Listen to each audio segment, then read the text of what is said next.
वालेकुम वरहमतुल्लाहि वबरकातुहू। वालेकुम अस्सलाम वरहमतुल्लाहि वबरकातुहू। मुफ्ती साहब, आपकी खिदमत में एक सवाल लेकर हाजिर हुआ हूँ। जी। सवाल ये कि क्या कब्र पर मैयत को दफन करने के बाद अजान देना दुरुस्त है या नहीं? अगर दुरुस्त है तो क्या इसका तज़किरा हदीस पाक में आया है? बिस्मिल्लाहिर्रहमानिर्रहीम। अस्सलातु वस्सलामु अलैका या रसूल अल्लाह, अस्सलातु वस्सलामु अलैका या नबी अल्लाह, अस्सलातु वस्सलामु अलैका या हबीब अल्लाह व अला आलिका व अस्हाबिका या नूर अल्लाह सल्लल्लाहु ताला अलैहि वसल्लम।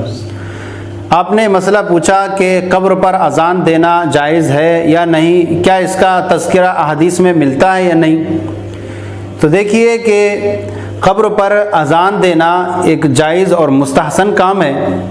इसमें अल्लाह का ज़िक्र है और रसूलुल्लाह सल्लल्लाहु ताला अलैहि वसल्लम का ज़िक्र है, और ज़िक्र रसूल और ज़िक्र खुदा से दोनों से जो होती है रहमतें नाज़िल होती हैं, और इससे जो है वो मुर्दे को जो है राहत व सुकून मैसर आता है।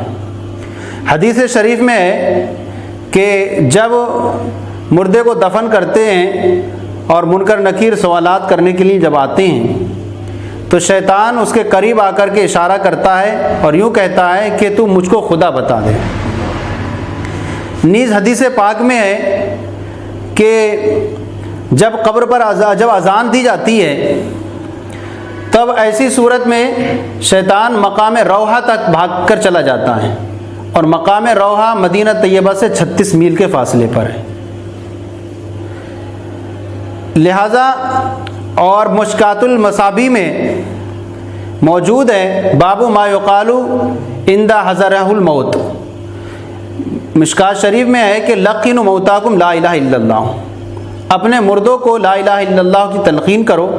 और ये दोनों कलमे तय्यबा, ये दोनों जो हैं वो अज़ान में मौजूद हैं। तो ख़ास तौर से अज़ान कब्र का सराहतन हदीस में ना होने की बुनियाद पर उसका इनकार करना एक तरह की सख्त जहालत है और हदीस का रद्द भी है। नीज़ मुस्लिम शरीफ में हज़रत अब्दुल्ला बिन जरीर बजली रदी अल्लाह ताला अन्हु से रिवायत है कि नबी करीम सल्लल्लाहु ताला अलैहि वसल्लम ने फरमाया, मन सन्ना फिल इस्लामी सुन्नतन हसनतन यकून लहू अजरुहु व अजरु मन अमिला बिहा मिन बादिही मिन गैर अन यनकुसा मिन उजूरिहिम शैउन, कि जिसने इस्लाम में कोई अच्छा तरीका राइज किया, ईजाद किया, उसको राइज करने का सवाब मिलेगा, और जितने लोग उस पर अमल करेंगे उनके बराबर उसको सवाब मिलेगा, और अमल करने वालों के अमल में कोई कमी नहीं होगी। तो इस्लाम में कोई अच्छा तरीका राइज करने पर भी सवाब है और उस पर अमल करने वाले पे भी सवाब है, और ये ईजाद करना ये जो होगा वो बाद में ही होगा।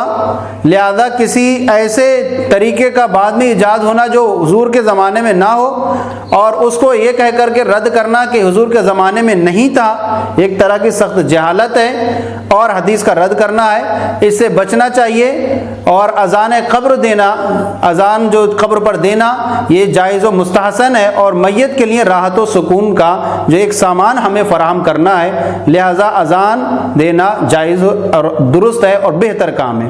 वल्लाहु ताला आलम व रसूलु आलम सल्लल्लाहु अलैहि वसल्लम।